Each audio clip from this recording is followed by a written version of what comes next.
हम ही खाना बनाई देबो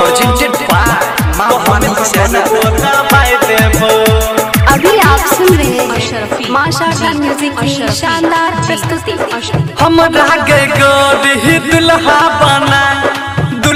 बना है गई दुल्हा बना।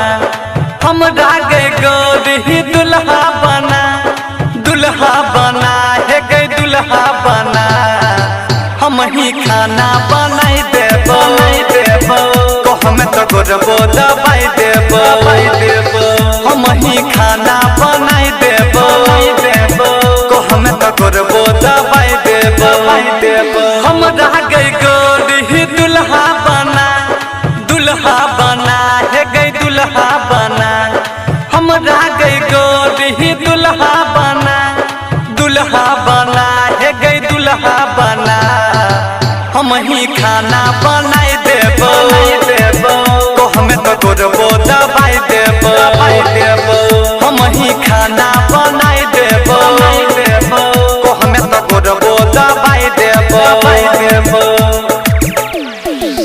हम ही खाना बनाई देबो को हमें तो गोरबो दबाई देबो। अशरफी जी को हमें तो गोरबो जी अशरफी को हमें तो गोरबो दबाई देबो।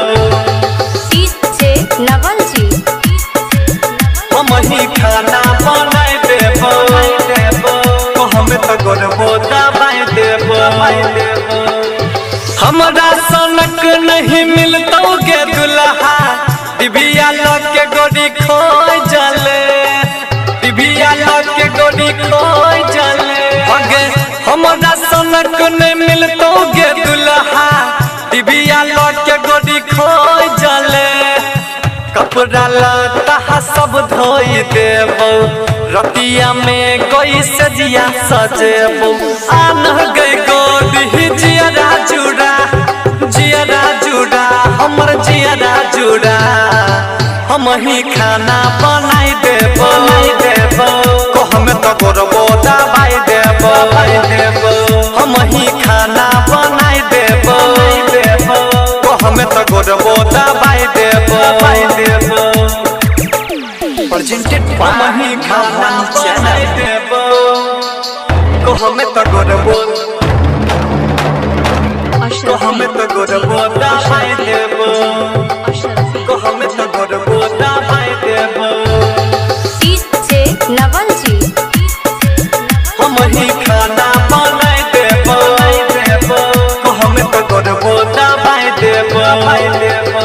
हे गई कोनो हो चीज के कमी नहीं है तो पाप छे हमर अमीर गे।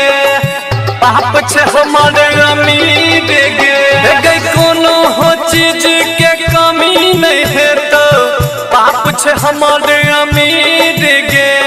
गायक देवेंद्र कहोगे गोरी अपन दुनू के सुनर छे जोड़ी। डीजे नवल सोने नैन मिला है गई नैन मिला। हम ही खाना